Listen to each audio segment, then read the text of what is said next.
Hello everyone, welcome to NEET guide official. Guys, आज की इस वीडियो में हम बात करेंगे एक बहुत ही कॉमन क्वेश्चन है कि अगर क्या अभी मैं नीट की प्रिपरेशन स्टार्ट करूं ज़ीरो लेवल से तो क्या मेरा सिलेक्शन हो सकता है।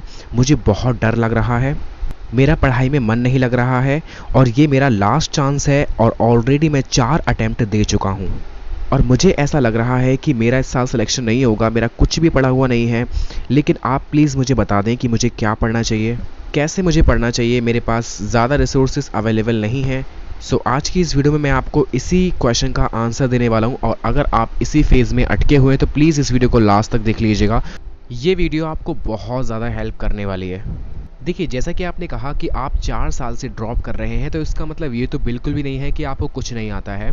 आपका सिलेबस डेफिनेटली कुछ ना कुछ कवर्ड है। आपको सिर्फ पता लगाना है कि कौन से टॉपिक्स आपके कवर्ड हैं, कौन से टॉपिक्स आपको आते हैं, कौन से टॉपिक्स आपको नहीं आते हैं, किस टॉपिक में आपकी वीकनेस है। बिकॉज ये पता लगने के बाद ही आपको सही तरीके से पता चल पाएगा कि आपको अब पढ़ना क्या है। अदरवाइज जो चीज़ें आपको आती हैं वही आप अगर पढ़ने के लिए बैठ जाएंगे तो डेफिनेटली टाइम कम है, आप उन्हें कवर नहीं कर पाएंगे। सो आपके वीक और स्ट्रॉन्ग टॉपिक्स को पता करने के लिए आपको एक फुल सिलेबस का टेस्ट लेना है और आराम से अटेम्प्ट करना है। बिल्कुल भी आपको ये नहीं सोचना है कि आपको 3 घंटे के अंदर ही अटेम्प्ट करना है। आपको अच्छे से अटेम्प्ट करना है। आपको सिर्फ ये पता करना है उस टेस्ट के थ्रू कि कौन कौन से क्वेश्चंस आपसे बन रहे हैं, कौन कौन से क्वेश्चन आपसे नहीं बन रहे हैं। एक बार जब आपका टेस्ट कंप्लीट हो जाएगा उसके बाद आपको पता करना है कि किस टाइप के क्वेश्चंस आपसे नहीं बन रहे हैं।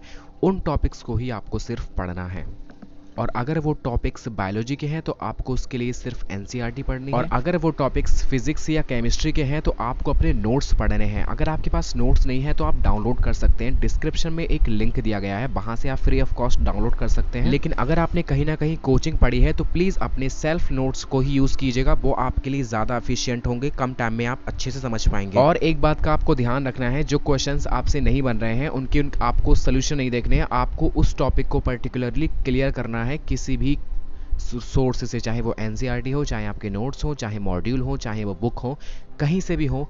आपको उस पर्टिकुलर टॉपिक को क्लियर करना बहुत इंपॉर्टेंट है। बिकॉज ज़रूरी नहीं है कि वो पर्टिकुलर क्वेश्चन ही एग्जाम में आएगा। उस टॉपिक से रिलेटेड कई टाइप के क्वेश्चंस बन सकते हैं। सो उन सभी टाइप के क्वेश्चंस को सॉल्व करने के लिए उस पर्टिकुलर चैप्टर को उस पर्टिकुलर टॉपिक को कंप्लीट करना, अच्छे से रिवाइज करना, अच्छे से समझना बहुत इंपॉर्टेंट है। दूसरी चीज़ ये कि आपको रेगुलर बेसिस पर एक शेड्यूल बनाना है कि डेली के आपको एनसीईआरटी बायोलॉजी के 1 या फिर 2 चैप्टर, अगर छोटे चैप्टर हैं तो आप 2 चैप्टर लेंगे, या अगर बड़ा चैप्टर है जैसे कि जेनेटिक्स का चैप्टर है तो आपको सिंगल चैप्टर, डेली का 1 चैप्टर आपको रिवाइज करना ही है। अगर हो सके तो 2 चैप्टर आप रिवाइज ज़रूर कीजिएगा। बिकॉज आपको पता है कि जो बायोलॉजी है वो 50% वेटेज रखती है नीट के अंदर। सो अगर आपकी बायोलॉजी स्ट्रांग होगी तो आपके मार्क्स बहुत ज़्यादा बढ़ जाएंगे।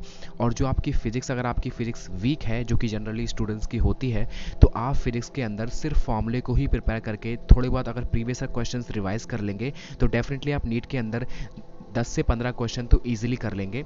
एंड अगर आपने अच्छे से फॉर्मूले रिवाइज किए हैं तो 20 क्वेश्चन आप आराम से कर लेंगे, क्योंकि 20 से 25 क्वेश्चन तो आते ही हैं फॉर्मूला बेस्ड, बहुत ही इजी होते हैं। लेकिन मेन फोकस आपका होना चाहिए एनसीईआरटी बायोलॉजी पर और केमिस्ट्री के नोट्स पर। और कैसे आपको पढ़ना है वो मैंने आपको बता दिया। आपको मॉक टेस्ट देने हैं। मॉक टेस्ट में जो गलतियां होती हैं, जो क्वेश्चंस आपसे सॉल्व नहीं होते हैं, उस पर्टिकुलर टॉपिक या फिर उस पर्टिकुलर कॉन्सेप्ट के रिगार्डिंग ही आपको टॉपिक पढ़ना है, अपने नोट से या फिर एनसीईआरटी से या बुक से या फिर स्टडी मटेरियल से, जो भी सोर्सेज आपके पास अवेलेबल हैं। और ये एक ऐसा मेथड है जिसमें आप कम से कम टाइम के अंदर बहुत कुछ अचीव कर सकते हैं, क्योंकि अल्टीमेटली आपको नीट के एग्जाम के अंदर क्वेश्चंस ही सॉल्व करने के लिए मिलेंगे। सो अगर आपने क्वेश्चंस को सॉल्व करना अभी से स्टार्ट कर दिया तो आपकी हैबिट बिल्ड हो जाएगी और नीट के एग्जाम में आप जब क्वेश्चन सॉल्व करेंगे तो आप कम से कम टाइम के अंदर ज़्यादा क्वेश्चंस भी अटेम्प्ट कर पाएंगे, क्योंकि आपकी प्रैक्टिस अच्छी हो चुकी होगी। मैं आपको ये नहीं कह सकता कि इस कम टाइम के अंदर आप परफेक्ट हो जाएंगे, आप बिना लिखे क्वेश्चंस को सॉल्व कर पाएंगे जैसे कि टॉपर्स करते हैं। बिकॉज उसके लिए तो आपको पूरी साल मेहनत करनी होगी, पूरी साल प्रैक्टिस करनी होती है। आपके कॉन्सेप्ट आपके टिप पर होने चाहिए, उसके बाद ही आप क्वेश्चंस को पढ़ करके बिना पेन उठाए सॉल्व कर पाएंगे। लेकिन कोई बड़ा इश्यू नहीं है। आप अभी भी, अगर आप जिस तरीके से मैं आपको बता रहा हूँ मॉक टेस्ट के थ्रू पढ़िए तो वो आपके लिए बहुत ज़्यादा टाइम एफिशिएंट मेथड है। चलिए अब बात करते हैं शेड्यूल के बारे में कि आपका शेड्यूल क्या होना चाहिए, कितने टाइम आपको पढ़ना चाहिए, कितने टाइम आपको सोना चाहिए, कितने टाइम आपको खाना चाहिए और कितने टाइम आपको अदर एक्टिविटीज़ करनी चाहिए। अगर आपका खुद का कोई शेड्यूल बना हुआ है तो आप इस वीडियो को अभी स्किप कर सकते हैं, और अगर आपको अभी बनाना है अपना टाइम टेबल तो आप देख सकते हैं, मैं आपको अभी समझाने वाला हूं। सबसे पहली चीज़, आपकी कोई भी हैबिट है, चाहे आप लेट उठते हैं सो करके या फिर आप अर्ली मॉर्निंग में उठ जाते हैं, आपको उसे चेंज बिल्कुल भी नहीं करना है। आपको सिर्फ काउंट करना है आपकी नींद के अलावा जो आवर्स हैं। नॉर्मली आपके माइंड को फ्रेश करने के लिए 7 से 8 घंटे की नींद सफिशिएंट है। अगर आप इससे ज़्यादा सोते हैं या इससे कम सो करके आपका माइंड फ्रेश हो जाता है, दैन वेल एंड गुड। आपको सिंपली काउंट करना है जितने टाइम आप जगे हुए होते हैं उसमें से आपको 3 से 4 घंटे निकाल देना है, एंड जो भी बचा हुआ टाइम है आपको उसे कंप्लीटली अपनी पढ़ाई में डिवोट करना है। बिकॉज 3 से 4 घंटे की आप अदर एक्टिविटीज़ कर सकते हैं, खाना पीना, नहाना धोना एंड बाकी सारी काम जो कि आपके एसेंशियल्स होते हैं डेली के, तो उसे करने के बाद में बाकी का सारा टाइम आपको पढ़ाई करना है। अब पढ़ाई वाले टाइम को आपको 3 सेक्शन में डिवाइड करना है। फर्स्ट सेक्शन में आपको मॉक टेस्ट सॉल्व करना है, सेकंड सेक्शन में आपको सेल्फ स्टडी करनी है, थर्ड सेक्शन में आप लेक्चर्स देख सकते हैं जो भी आपके वीक टॉपिक्स हैं।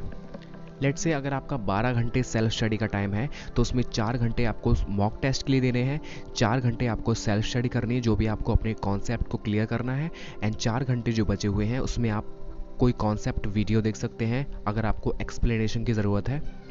अगर आपको लेक्चर्स की ज़रूरत नहीं है तो आप इस टाइम को भी सेल्फ स्टडी में काउंट कर सकते हैं। एक बात का आपको ध्यान रखना है, इनिशियली से ही आपको 12 घंटे की पढ़ाई नहीं करनी है क्योंकि वो आपके लिए डिफ़िकल्ट हो जाएगा। इनिशियली आप उतना पढ़िएगा जितना आपसे हो सकता है, धीरे धीरे ये टाइम बढ़ जाएगा। सो आई होप गाइस कि आपको समझ आ गया होगा कि किस तरह से आपको पढ़ना है, किस तरह से आपको टाइम टेबल बनाना है।